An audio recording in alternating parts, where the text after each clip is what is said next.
We're thrilled today to host Alix Christie, who is the author of the historical novel Gutenberg's Apprentice, which was longlisted for the International Dublin Literary Prize, and The Shining Mountains, the book we're talking about today, which was an editor's choice title from the Historical Novels Review. Her short fiction has won a Pushcart Prize and been a finalist for the Sunday Times Short Story Award. She's a native of California. In fact, just down the road from me, I'm on Sockland land in Moraga, California. She was in Lafayette. She may talk more a little bit about that. She earned a master's degree from St. Mary's College of California and a master's in journalism from UC Berkeley, and worked as a reporter and editor for San Francisco Chronicle and Oakland Tribune. And she currently divides her time between Berlin and San Francisco. I'm thrilled to have her. I devoured her first book and was thrilled to know that another one was coming along. And it is a real honor and a privilege to speak with her about the process, but also about the spiritual underpinnings that gave life and still give life to this book. I'll hand you over to Alix to speak a little bit more about this book. She'll read a little bit of an excerpt, and then we'll have a conversation at the end of which we'll open the questions up. If you have a piercing question, go ahead and toss it in the chat, and we'll bring it in, and we'll bring your voice in. This isn't meant to be, one of those windowless rooms where just an author and an interlocutor speak. So welcome to Alix, and let's dive in. Okay, thank you so much, Mary, for the invitation, and Ma for this. Really, it's very touching to me because, as you said, I grew up in La Marinda, Lafayette, Moraga, Orinda area, and I went to St. Mary's, and Mary teaches at St. Mary's, and it feels very much like a homecoming to be able to talk from so far away. This is my second novel, The Shining Mountains, and it's a very special novel to me because it is historical fiction based on my own family story. It is the story fundamentally of a family, a mixed race family in the Rocky Mountain Northwest in the middle of the 19th century, which is caught in the crossfire of a westward colonial expansion. And the characters are based on the real people who were in this period and in this time. The main character is a man named Angus MacDonald, and he was my great uncle. I am descended from his older brother. He was a Scottish Highlander who was came to North America with the Hudson's Bay Company, which was one of these gigantic imperial operations like the Dutch East India Company that colonized much of North America, mostly Canada now. And I'll give you just a very brief kind of précis, and then I'm going to read to you from the story. But upon arriving in the Northwest in 1838, he was about 21 years old. He met and fell in love with a Native American woman from the Nez Perce and Mohawk tribe. She herself was mixed race. She was the daughter of a fur trapper for the Hudson's Bay Company. So the entire novel is based on a world that I did not know existed before I really started digging into the history. I knew my own family's piece of it. I knew about the Scottish people in the fur trade. Had heard about the Native connections, but more than that, I didn't realize until I did the research and found that, there was this incredibly rich multicultural world that existed really all across the continent that was built on trade between Native people and European colonizers, the French, the Spanish, and the British and the Scots. And then over hundreds of years, as American colonization moved ever westward, those communities came into collision with American settlement, with white American settlement. So when I began to look into the story of this family, I realized that it was this amazing opportunity to tell this huge story of dislocation and disruption and appropriation of territory through the lens of just a single family. and they happen to be real people. As we were chatting a bit before the meeting, I think my process for both of my novels so far, it's not as much the case with my next one, but is that I take a real situation, as much historical reality as I can piece together, and I know what happened, but I'm much more interested in how it happened and why it happened and who the people were. So the imaginative act is in trying to figure out who were these people and why did they make the decisions that they made. So in I'm just going to jump right in and read you a little bit because I think that's probably the best way to get a flavor for the novel. It's in 3 sections, and it covers 2 generations. It's really a family saga. It's one of those things that, as every writer knows, it started out much smaller and then just got bigger and bigger. And I was only going to tell one story, I ended up telling 3. So the story goes that Angus then came to North America with the Hudson Bay Company, and he lands and he's young and he's ambitious, and he eventually, after a couple of years, he meets this woman. She is the daughter of one of the trappers for the family, for the company, and Nez Perce, a very prominent clan in the Nez Perce tribe. And he met her because her father trapped for the company, and she had just come back from a big trapping expedition with him. The fur that they were mainly trading for at that time was beaver, and it served the top hats of London. This beaver pelt was manufactured and into hats. It was a huge trade in the early part of the 19th century.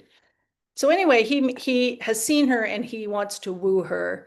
And in the scene I'm going to read you, he has been sort of tested by her family. They want to make sure that this young man is good enough to be given in marriage for them to give this daughter in marriage. And so he's been invited to a buffalo hunt with them in the wintertime.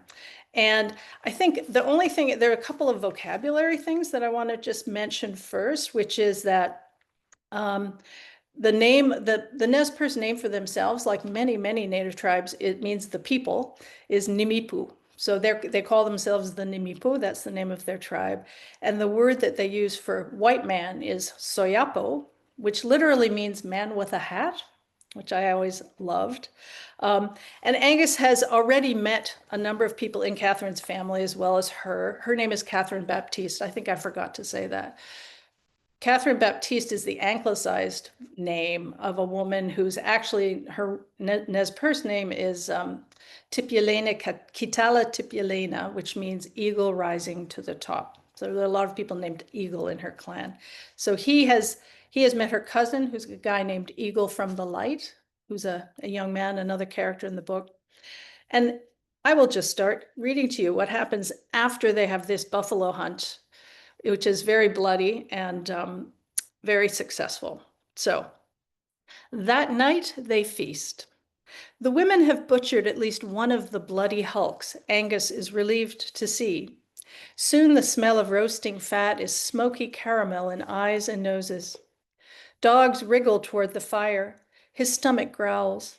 He sees her finally across the hubbub at the fire and feels his neck hairs lift. She's laughing in a ring of bright, lean faces, dark eyes snapping, white teeth flashing. Among these young Nimipu of both sexes, she stands out, he thinks. She is admired. She'll want one of her own kind, not a white man, a soyapo, he thinks, his spirit sinking. How he loathes the word. It's much too close to one that means it stinks. All evening he waits for a word from her uncle, any kind of sign. Watching, he sees that she speaks little, though others listen when she does. There's something grave about her, he thinks. They traveled and trapped for nearly a year, Baptiste told him. Even as hardy as his own sisters are, he can't quite see them doing that. Memories stir him then, the grand old stories of yore, and he leaps to his feet, decided. A peacock displays, he thinks, and so can I. He slips to his tent, then into the trees, blowing softly into the bag. He pats the hard leather as it groans and stirs. By the time it's done bleeding, the natives have gone silent, faces turned toward the peculiar sound.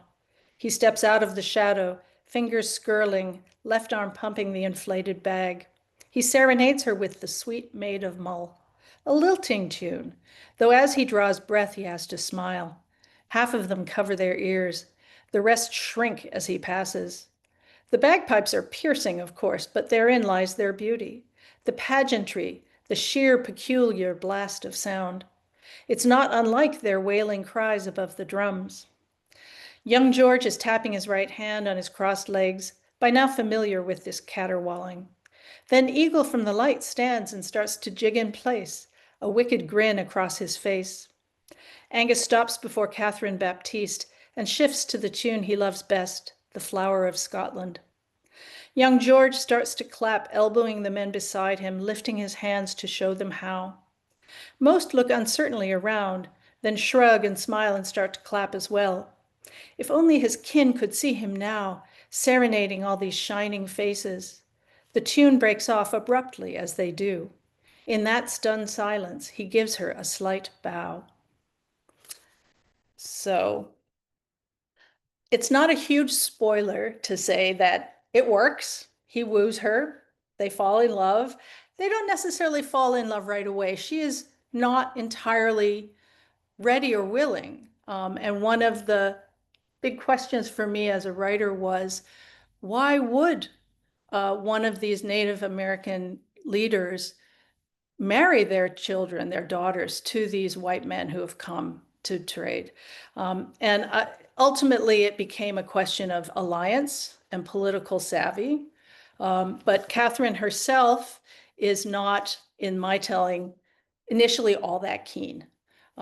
But it does work over a number of years. They manage to warm to each other and become very, very much connected because they have a very similar background in a certain way, because the Scottish Highlanders were treated as savages by the English colonizers, and this is a very important strand throughout the story. It's an important part of my history also as a MacDonald. It's one of the things that I believe Angus really allowed him to feel so close to the native people, because all through the novel, his role as a fur trader becomes less and less important as the Americans take over, and it becomes much more about protecting the family. So the two of them become closer and closer. And I'm just going to read you a little piece from Catherine's point of view, because it's really, I wanted it to be her book as much as his. And it's set in the second book. I divided it into three. The first is the first period from 1840 to about 1853. And the second is when the Americans come, 1853 to about 1865, 66. And then the third section is told through one of their sons' points of view. But in the second part of the book, what happened in reality is that the Hudson's Bay Company was a British firm. And the American government had made a treaty with the Great Britain that, they were going to draw the international boundary where it is today, and the British trading firm had to leave. So Angus, over time, throughout the book, is sort of on his way out, but he's still in charge of this important trading post on the Columbia River. And this is where, in 1853, the US government sends a man named Isaac Stevens to take over what was then now called the Washington Territory. And we have documents, I have diaries of this visit when this man came, and he was wined and dined by Angus at the fort, because Angus, the person who was the chief trader of that region, was the big guy in the whole region. There was no government.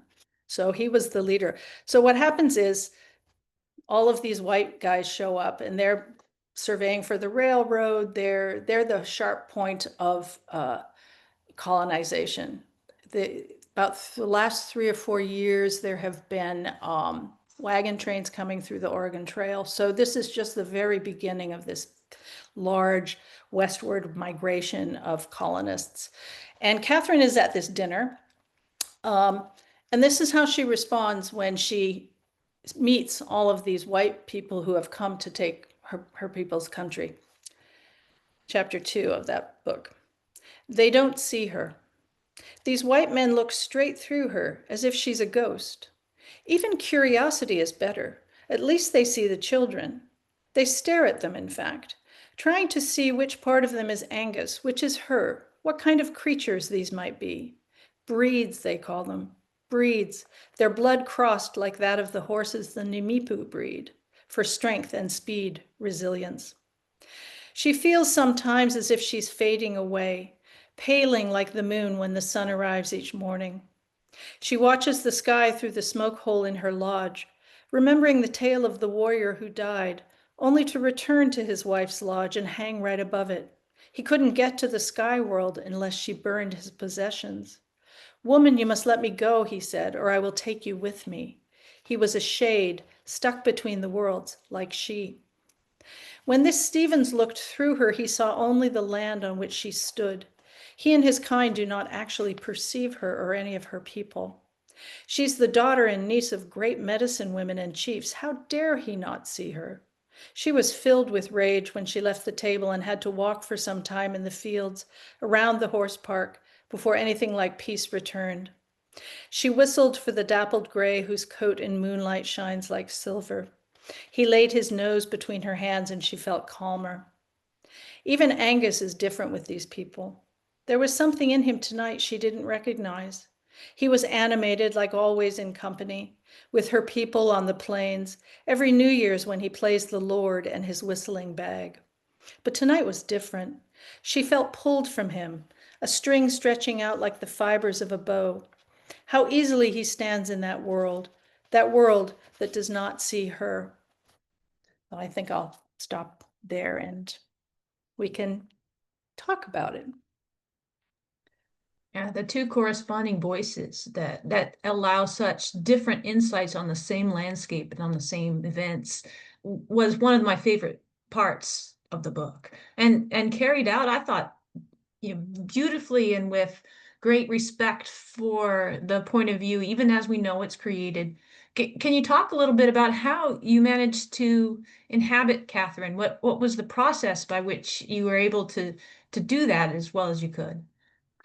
That's really important, and thank you, because I think one of the biggest challenge for me as a completely white person with not a drop of native blood was to work with honor and respect and try to inhabit someone from a completely different culture. And I would never have attempted it if I didn't have the support of the people who I was writing about. So I was very fortunate that I have all of these cousins who are descendants of Catherine and Angus who still live. They're in the fifth and sixth generation now on the Flathead Reservation in Montana. And so I went to my cousin Joe McDonald, who died unfortunately last year, but he was a tribal elder and also a Scots elder, founder of the community college on the Flathead. I mean, a really important person. And he championed the book for me. He was very happy that someone would tell this story because it hasn't really been talked, that particular little piece of that world that existed has not been that much represented.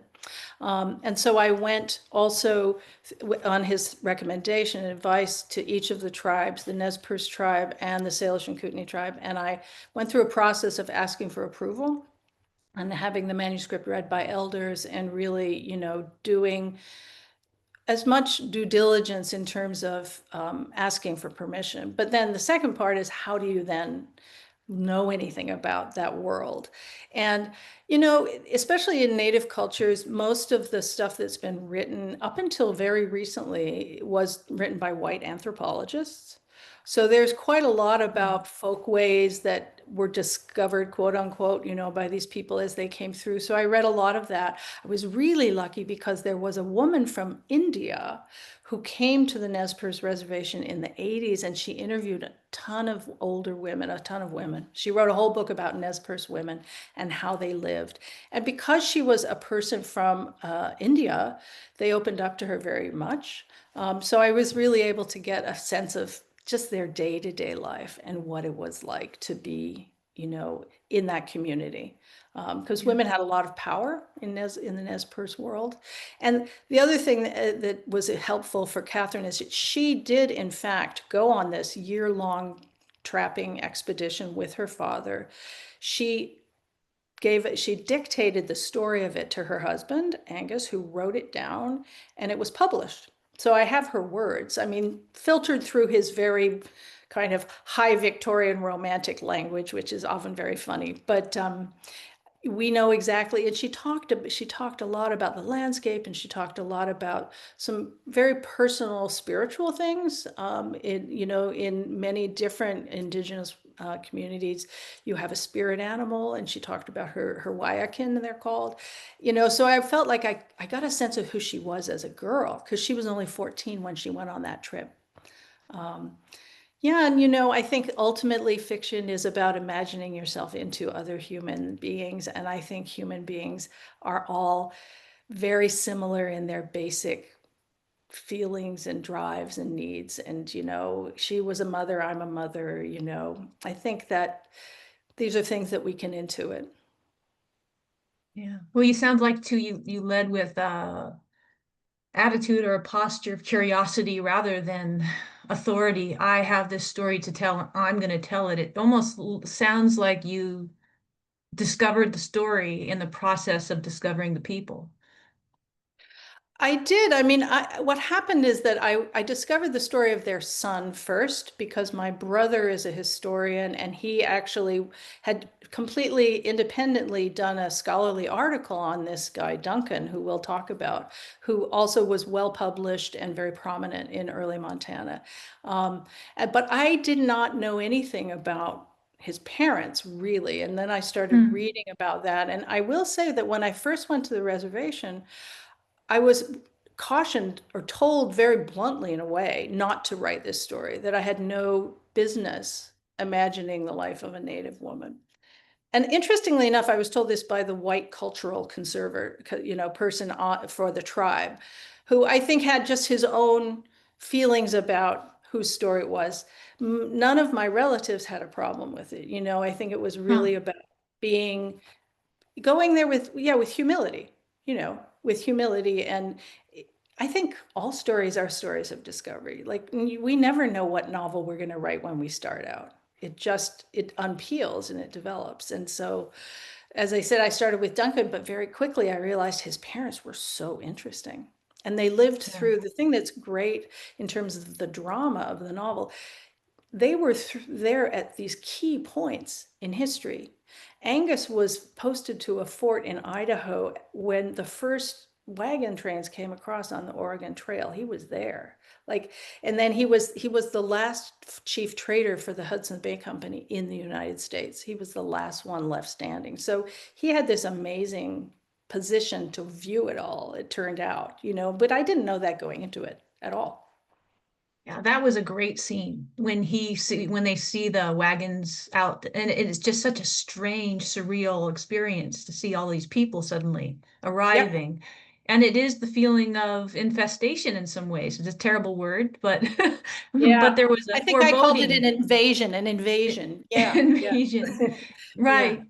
But yeah. there is over the story this sense of something is constantly ending even as something is beginning here. And it's not clear that the loss is worth what was gained with the changeover in cultures. In fact, for Duncan's, well, let's talk about Duncan. Duncan Okay. is has the misfortune, I think, misfortune of not being able to claim either culture as his own. And that allows him perhaps a perspective of the observer that's more acute and perceptive than anyone else. But it's also, I felt for the guy.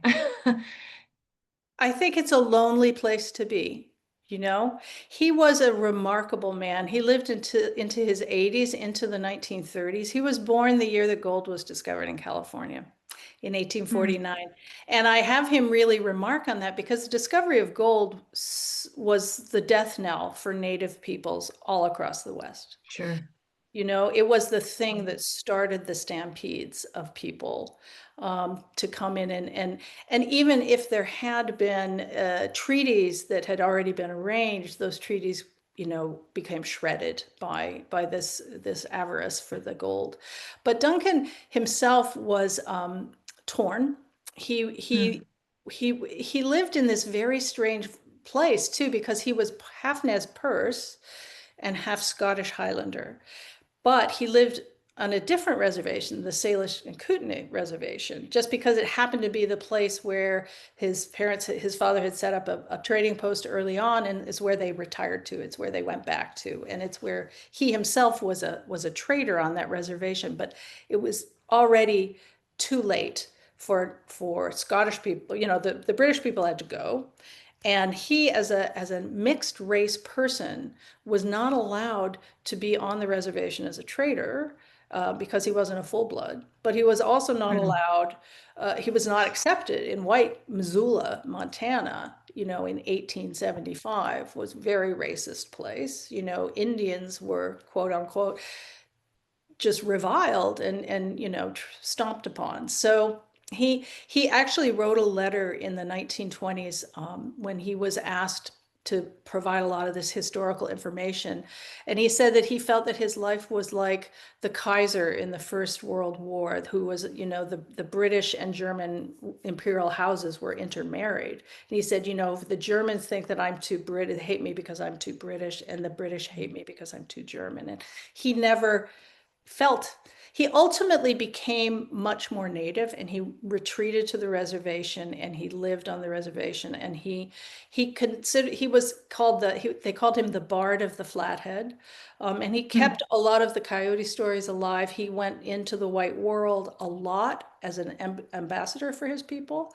He went to Washington, D.C. with the National Congress of Indian People. He was a very active person, but at the time of the book, he's a young man trying to figure out where he fits in this world. And the thing that started me writing the novel was that he, again, like his father, had this remarkable position as an observer of history, because he was asked to write these articles about the 1877 Nez Perce War, which is what happens in the book. And what happened in history is that as the white world encroached upon the native world, different groups within different tribes were pressured to move onto reservations, and half of the Nez Perce tribe did not want to do that. And these were the people who were connected to Catherine. They were her relatives, and so his relatives. So he ended up writing these news articles about this horrific 1,200-mile pursuit of these people, all of the old people, the young people, the children, the animals, their entire world. They were chased from Idaho to the Canadian border, basically, and massacred along the way. And he wrote a number of articles that were published amazingly in a Montana paper, at that time. So he was a very interesting person. But I think, yeah, really, it's not an enviable position to be in either. So. And it's such a contrast to the other articles that appear in the book too, that paint a very different and much more propaganda-laden picture Yeah. of the Native people. Yeah. Well, it's Did great. I mean, the great thing about historical fiction, as you know, is that you have access to things that were published and things that were written, and that, the territorial press, they were completely, venomous in lots of ways and kind of over the top. And so the last book has a lot of contemporary news accounts. It starts, I mean, to me, it was just amazing. I never realized, do you know that the Battle of the Greasy Grass, as they call it, the Battle of the Little Bighorn, happened on the 4th of July in 1876. It was the centennial. They were mm, celebrating the centennial of the founding of the United States. I had no idea. It was kind of mm. astounding.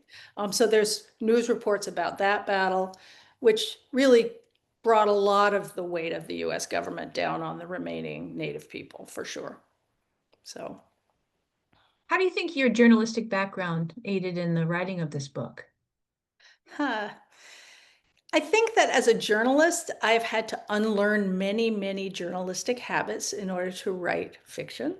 So I think there's sort of two parts of your brain, maybe. Certainly as a journalist, I'm really interested in the truth. I really want to tell Mm. true stories. I won't say I'm not interested in inventing worlds, but I find the world that we live in so interesting. And I think one of the things that appeals to me as a writer is writing stories that haven't been told yet, which is a totally journalistic impulse. You know, it's like Hmm. find the scoop. So, um, so from that perspective, you know, I really, if I find something that I think needs to be told and it hasn't been told, then that's fantastic. And I am definitely, like most journalists, a dog with a bone, you know, tons of time in archives and researching and just find out as much as you possibly can. Because I knew nothing about this world. So I had to learn everything about the whole world and all these different people. And it's like a Dickensian book. It have like 50 people in the frontispiece, you know. It's like the cast of characters. Here we are, you know. There's a bunch of them. All the different tribes, all of the soldiers, you know, all of the priests. Don't forget the missionaries were all there too, you know. So it's more like you find out as much as you possibly can, and then you have to put aside the journalists and think about the story, and it's a love story. Hmm. To me, that was really important, that it's Mhm. the love story between two people who then have 12 children, and their whole family is under threat, you know, from pretty much from the get-go, but increasingly so. And so it's about how do people survive in these circumstances when their communities are being annihilated. And I have to say, this is not a historical relic. It's this ongoing problem, you know? So, I yeah. was going to ask, like, what parallels did the writing of this book, like, what did you come to understand about your own moment by writing and investigating this moment in the past?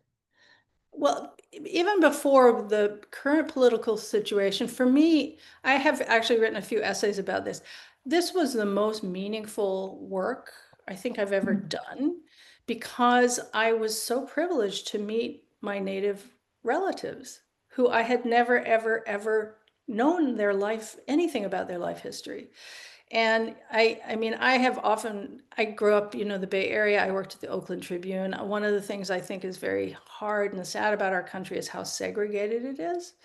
And I had no contact to Native peoples, didn't know anything about their story. So learning the history of people, the indigenous people of our country was so powerful, heartbreaking, but also really, really incredible. And it kind of, you know, Standing Rock had only happened when I was just beginning the research on this book. And that whole sense of the rising up of indigenous culture and the, you know, the fact that finally the white culture, the dominant culture, was perceiving and understanding and celebrating that, I found really, really meaningful. So, you know, I mean, I think there's many, many parallels with what's happening politically right now, you know, in terms of just the crushing of minority groups and things like that. But to me, it was much more about a huge, huge story. And, you know, again, I am half of this equation. I'm from the Scottish side. I share Scottish blood with all these people.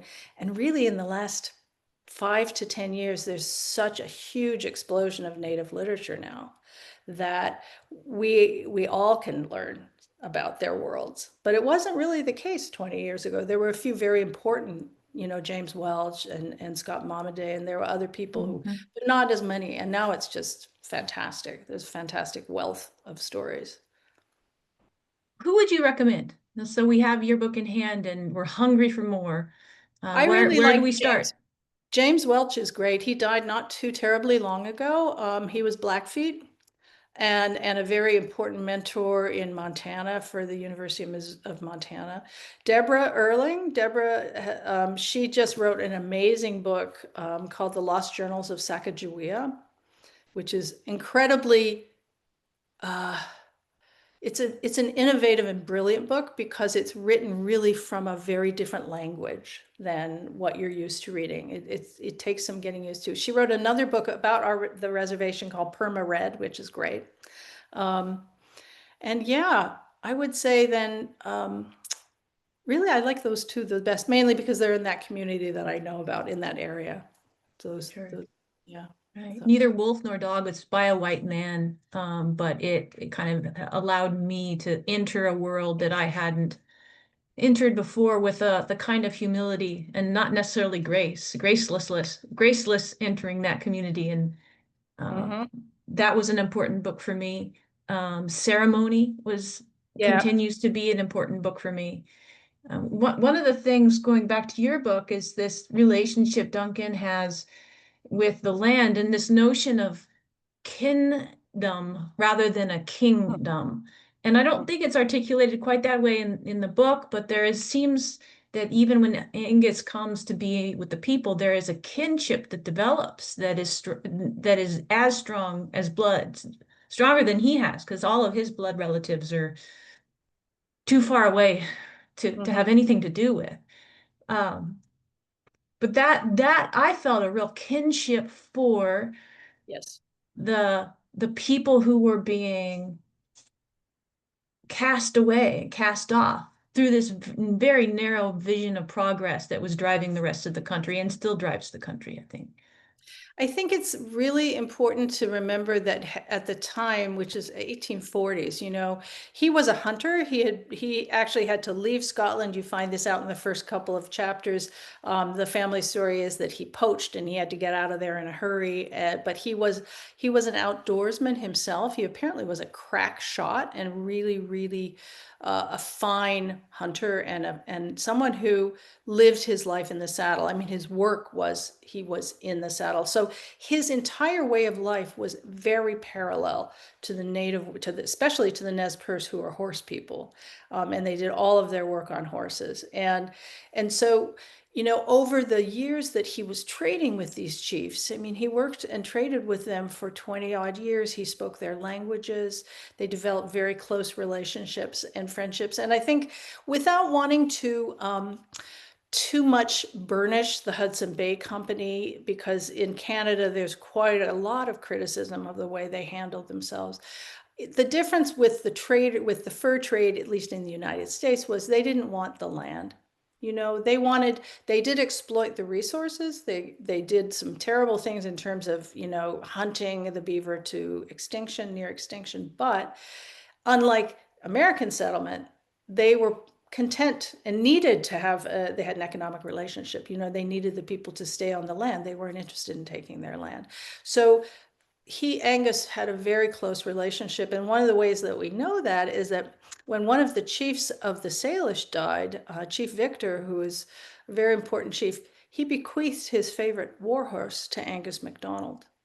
Hmm. And it was a really significant thing. And interestingly, another generation later, when Duncan at the end of the book goes up to Canada to interview the survivors of this terrible Nez Perce War, and Chief Whitebird gives him his favorite warhorse, the warhorse that made it through. So I think that these communities understood each other at a really profound level. And as I said at the beginning, there's also the Scottish Highlanders understand being massacred and being treated like savages by the colonial overlords. That's the history of the Scottish Highlands. And it's very clear Hmm. in the book that I have Angus really connecting those dots. Yeah. And later you have Duncan calling his father to account Right. for the kind of culpability that he shares in this. So I don't think Angus can hear him. Um, and I but his son understands and knows and is able to speak to us Well, across time. that's why I wanted to put that in, because I didn't want them to get off the hook, and I think it's like gentrification, there are gentrifiers, and I'm a gentrifier in Berlin, for example. People, we all have responsibility for our actions. And so to have the son call out the father, I thought was a good way to kind of say, you know, no, you can't It pretend that makes me go ahead. Well, it makes me remember the first scene that you read. Prior to that scene that you read, Angus is astounded because they are leaving the bloody carcasses of all these bison without Mhm. using the whole animal.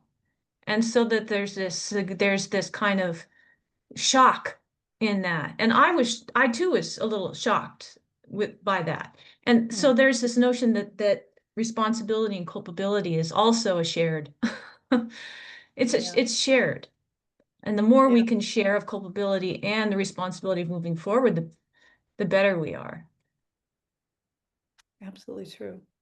Let's open it up to questions. I know that there's questions out there in the audience. You can type it in the chat if you so choose. If you're so, the book link is there in the chat as well. If you want to pick up a hard copy, go to your local and see what they have. I'm sure Orinda Books has several on hand as well Yep. if you're Yep. interested in that. And I always And if send you, people to bookshop.org if I can. Okay, it's your best yes. online option. Is there an audiobook of this? I think Yes, there's an there is. audiobook, there's an ebook, there's a paperback, there's a Perfect. hardback. You pick your poison. Perfect. If you should want to sign up for Maker Mint or Muse's mailing list or offer us a donation so that we can keep these events going, I'll put the link there too. Now, Okay, who's guys, going to be don't the be shy. brave? Yeah, come on. Somebody's Who's the got to. brave first question? I wanted to not it.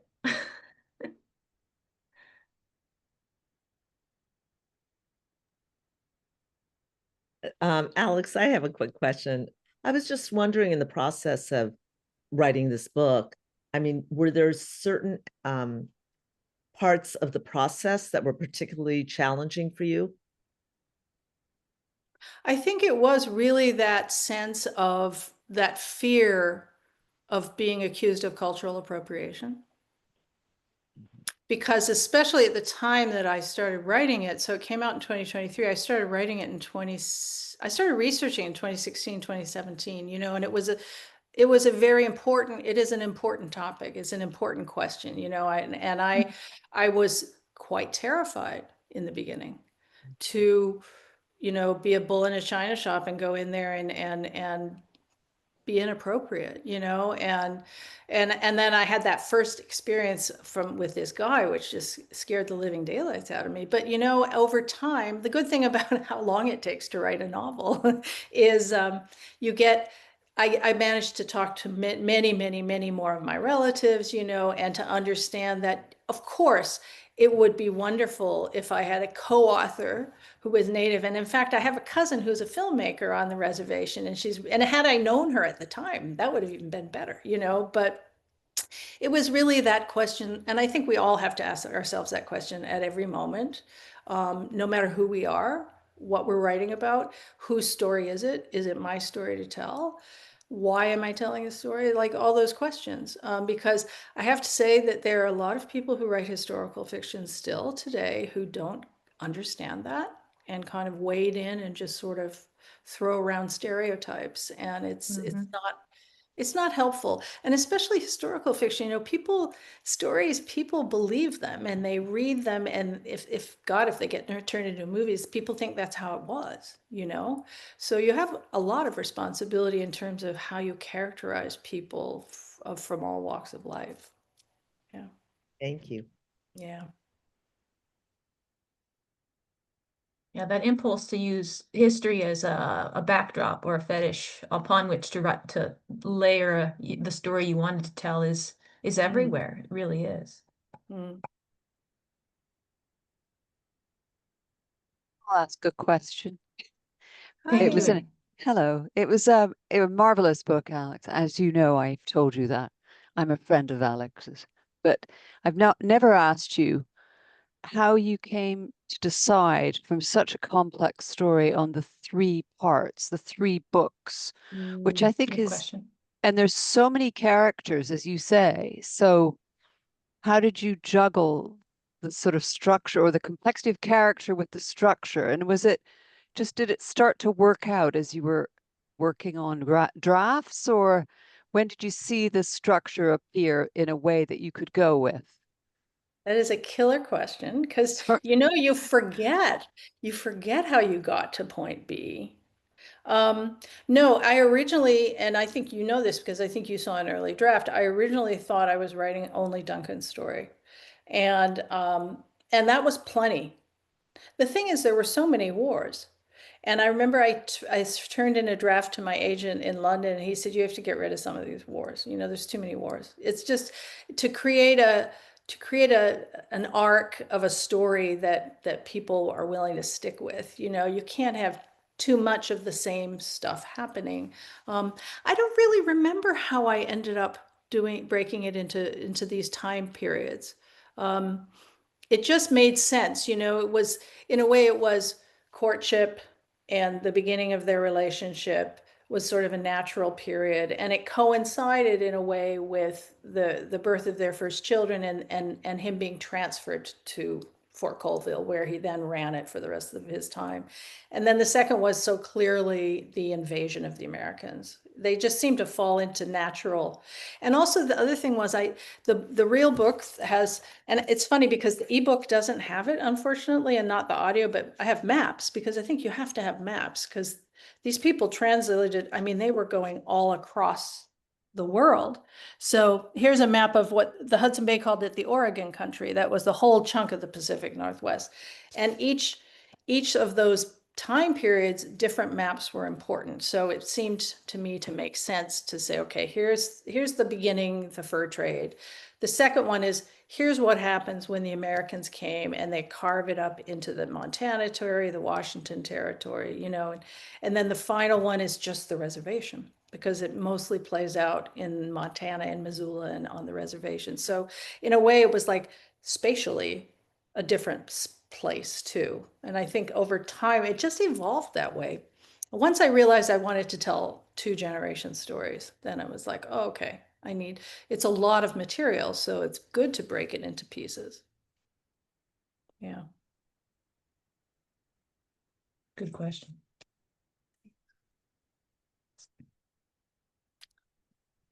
Hi, Hi, may I say James. something?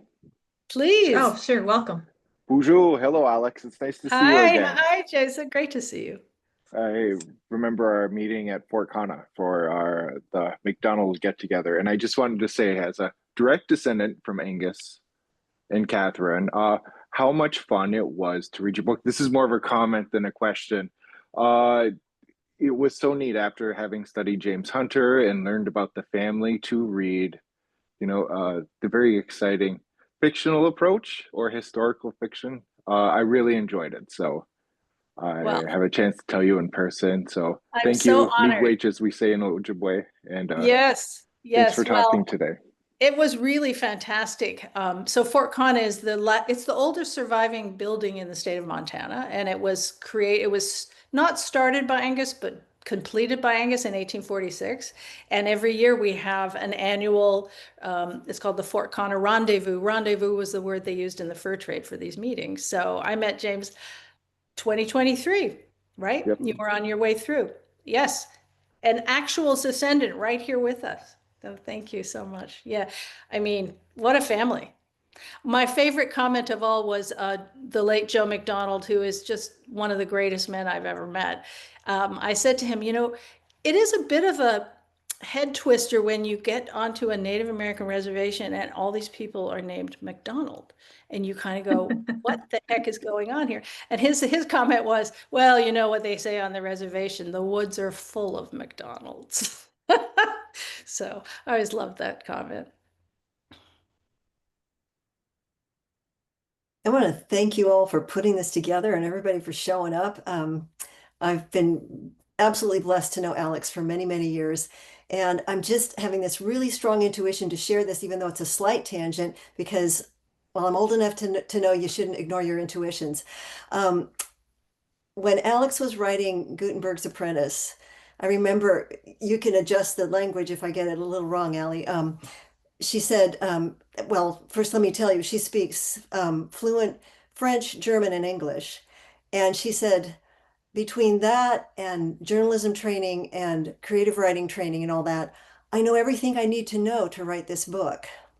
And I just thought that was such a lovely thing. And I've just found it so inspiring when I've been on the threshold of projects. It's like, what do I need to know to make this happen?